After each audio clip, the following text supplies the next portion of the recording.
Actividad Modelos de evaluación usados en educación, elaborado por Jocelyn y Alejandra.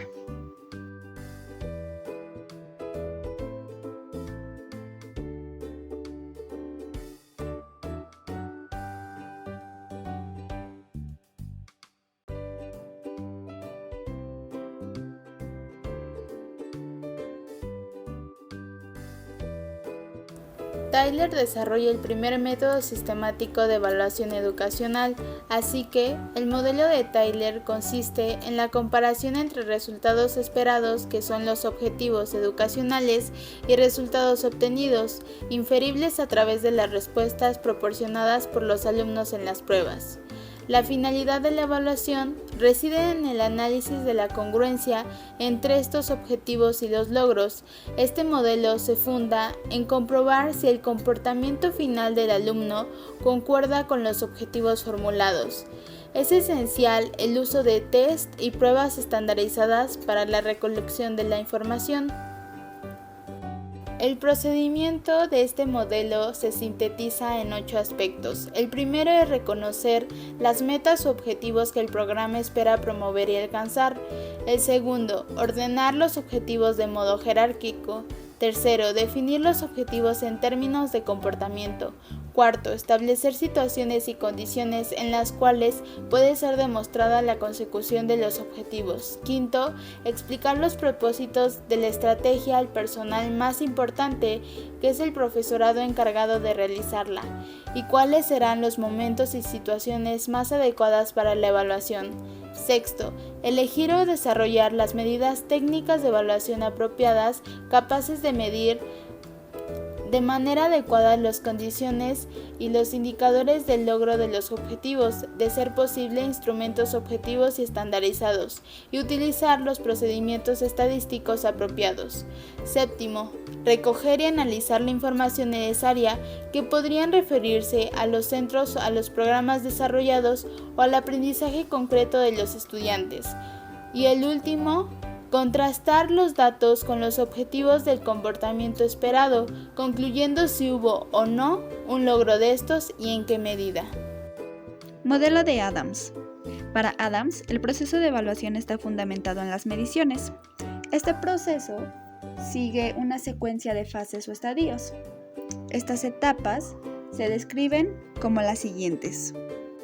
En la primera etapa ha de tenerse en cuenta la consideración del tipo de información a obtener para que ésta sea significativa y no afecte juicios que pudiesen emitirse sobre el objeto a valorar. En la segunda etapa se propone la operativización del objeto de evaluación, que normalmente se hará en forma de comportamiento observable. En la tercera etapa se hace la selección de situaciones que permiten una adecuada observación de comportamientos anteriormente definidos. En la cuarta etapa se hace la recogida de datos y conocimiento de las unidades de medición a utilizar, entre otras. En la quinta etapa y última, continúa con la síntesis de todos los datos obtenidos para permitir una adecuada interpretación, concluyendo así con el proceso de evaluación.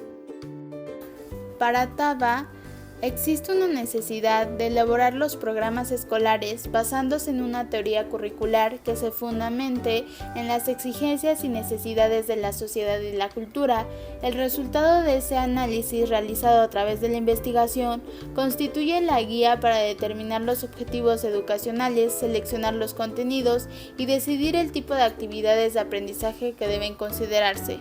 Para TABA, la educación es concebida como el proceso cuyo principal objetivo consiste en intentar modificar el comportamiento de los alumnos y, consecuentemente, el proceso de evaluación consistirá en la determinación y estimación de los cambios producidos en relación a esos mismos objetivos preestablecidos a través de determinados instrumentos, como son los test, observaciones, análisis de producciones, etc. Nos propone este modelo etapas que tiene el proceso de evaluación. La primera etapa es la clasificación de los objetivos hasta el punto de describir las conductas que representan un buen desempeño en un campo en particular.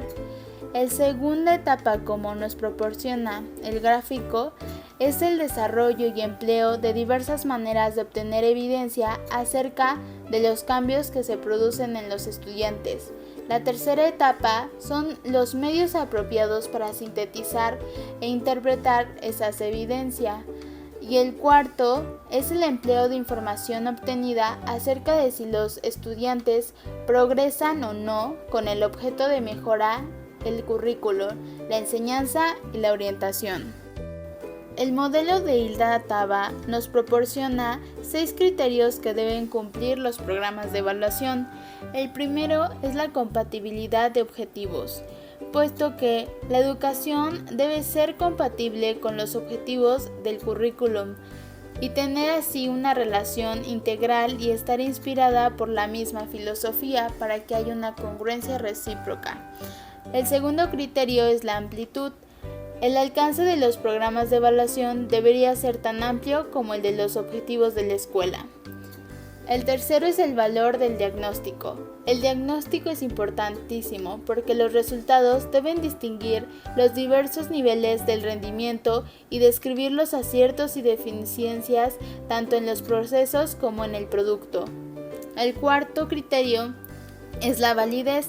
La validez o la capacidad de la evidencia para describir aquello para lo que fue proyectada. El quinto son la unidad del juicio evaluativo. Los objetivos principales en conjunto deben representar un modelo razonablemente relacionado y unificado del desarrollo del individuo.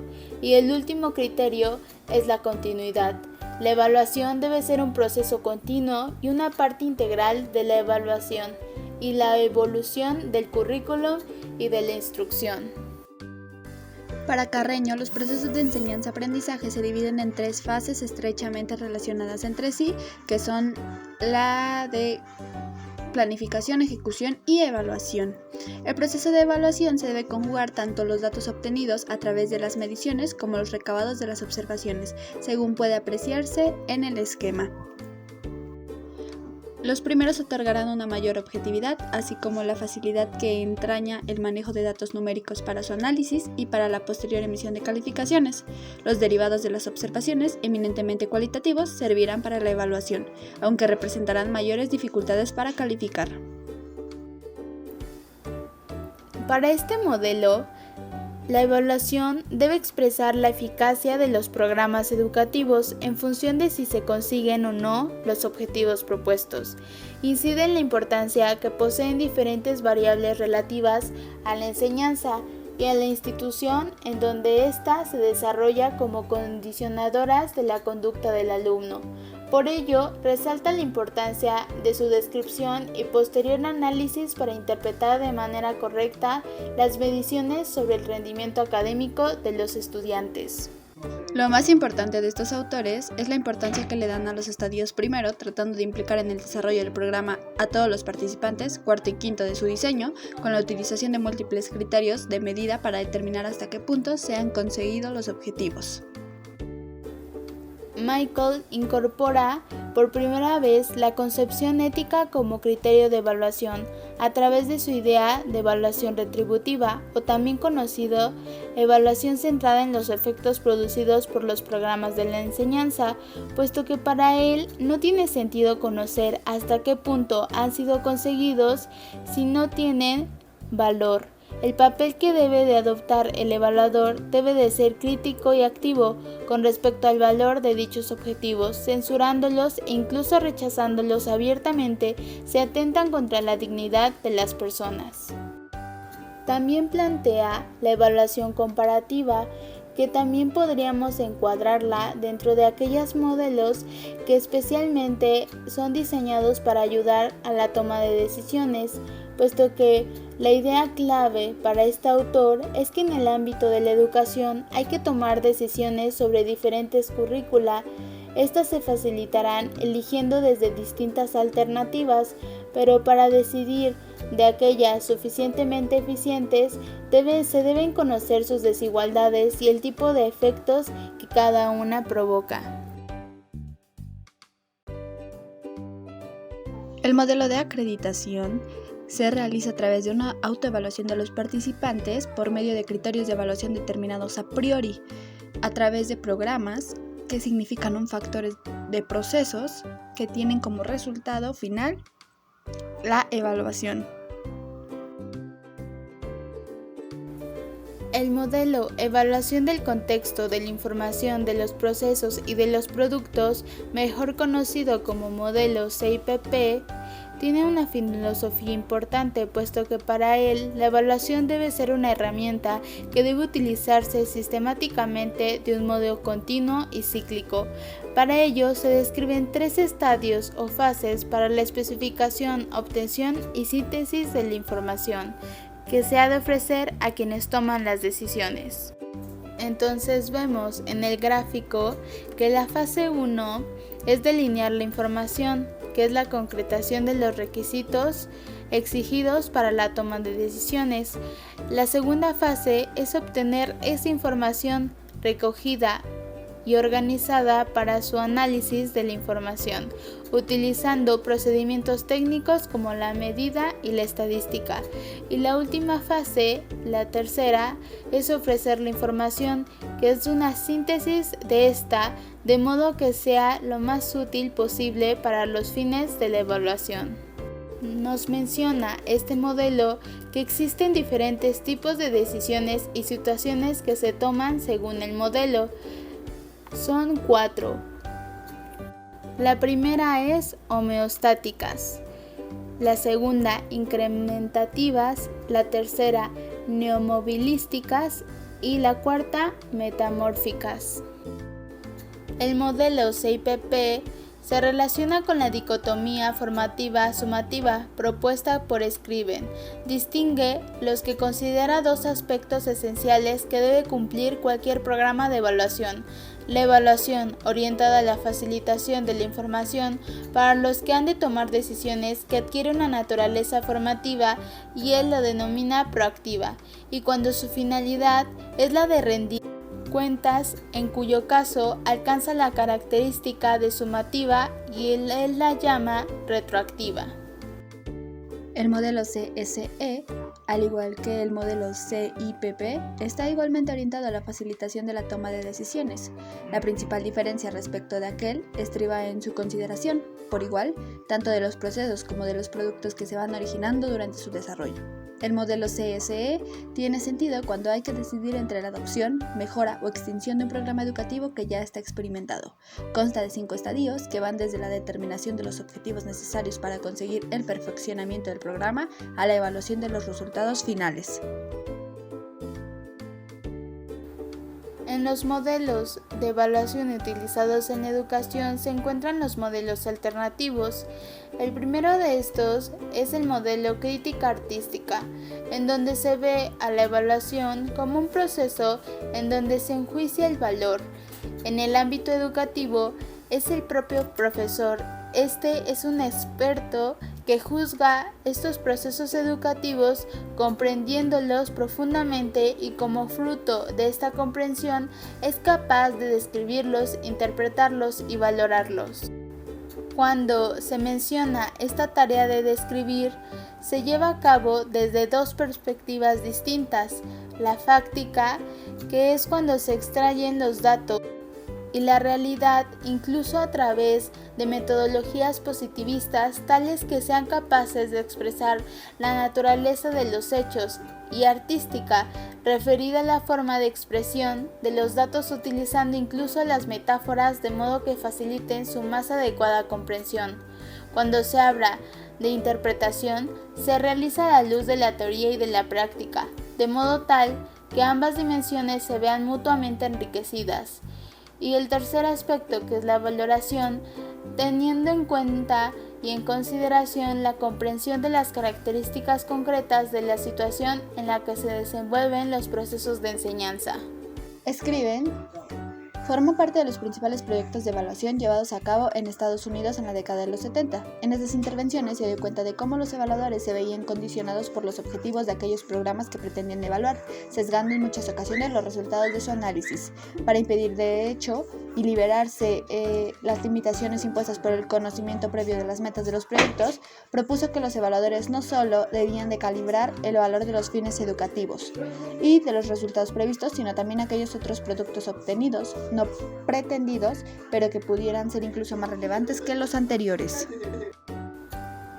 Este modelo también lo plantea Michael Scriven, puesto que nos menciona que la evaluación educativa y la aplicación de este método serviría para detectar y evaluar las posibles causas que originan efectos deseables o perniciosos en el desarrollo de un programa.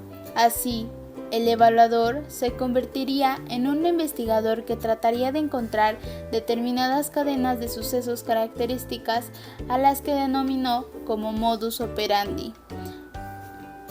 En el gráfico podemos observar la secuencia a seguir de este modelo. Gargallo, dentro de su concepción de evaluación, sintetiza toda una serie de factores que sin duda alguna influyen y lo condicionan, como son la dependencia respecto a la situación en la que desarrolla, el contexto, la cultura, los valores, la subjetividad o objetividad, la sistematización en la recogida y tratamiento de la información, la facilitación para poder tomar decisiones y que éstas repercutan en los fines de la evaluación de tal manera que conlleve al perfeccionamiento. Es por tanto el suyo un modelo interpretativo y sistemático que se centra en su dimensión objetiva. El modelo de evaluación iluminativa es un modelo emergente. Surge sobre la base de que la evaluación debe realizarse holísticamente, es decir, considerando todos los aspectos que circulan el objeto evaluado, tanto los instruccionales como los ambientales, que de alguna forma tienen incidencia en los aprendizajes, entendiéndose como supuesto que la evaluación debe operar en condiciones naturales en su propio ambiente y no en circunstancias experimentales, que lo que logra es convertir las aulas de clase en laboratorios donde se ejerce estricto control sobre los estudiantes. El rol del evaluador en este caso debe ser el de observador, que asume posiciones imparciales, que recoge información necesaria a través de entrevistas y observaciones para organizarla y negociar con sus estudiantes, facilitando compartir responsabilidades e interpretaciones del acto educativo. Entre las ventajas que ofrece este posicionamiento sobresale el hecho de establecer un clima de confianza, lo que permite la recolección de información relevante y determinante para el proceso, cuestión que no es posible mediante posturas tradicionales, aunque bajo esta perspectiva el docente puede motivarse a indagar sobre su propia práctica educativa y por ende en su mejora y consolidación. El modelo formulado por Stake incide en la manera en que los evaluadores realizan dos tareas básicas, las descriptivas y las relativas a cómo formulan sus juicios. Para ello propone 3 etapas en el desarrollo de la evaluación: los antecedentes, las transiciones y los resultados. Stake combina en un gráfico que los evaluadores habrán de rellenar la finalidad educativa perseguida por el proyecto de enseñanza con las tareas descriptivas e interpretativas. Existen modelos usados en las diferentes modalidades de enseñanza. Abordaremos la evaluación a distancia y en línea. Sin embargo, en la evaluación a distancia y en línea aún sigue existiendo evaluación tradicional, así como poca variedad de oportunidades en las evaluaciones y limitando el desarrollo de las habilidades genéricas tales como habilidades comunicativas, capacidades tecnológicas, escritura, de solución de problemas, entre otras. Se considera entonces que deben existir nuevas oportunidades de evaluación en los ambientes en línea, de la mano de las tecnologías para proporcionar oportunidades para la evaluación, como las que plantean varios autores como Organ, y que indican que las siguientes oportunidades, como de autoevaluación y evaluación por pares, área de evaluación en equipo, colaborativas, de diálogo y debate en línea y simulación, entre otras, pueden funcionar para las diferentes modalidades. Se invita al sistema a hacer una reestructuración en sus modelos de evaluación para no centrarse en la forma tradicional.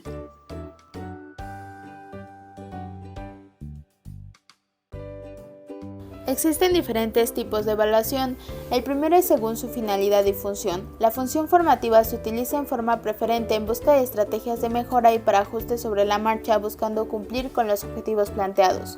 La función sumativa, este tipo de evaluación es aplicable en la evaluación de productos. La segunda es según su extensión, evaluación global. Pretende abarcar todos los componentes o dimensiones de los alumnos. Y la evaluación parcial trata el estudio o valoración de determinados componentes.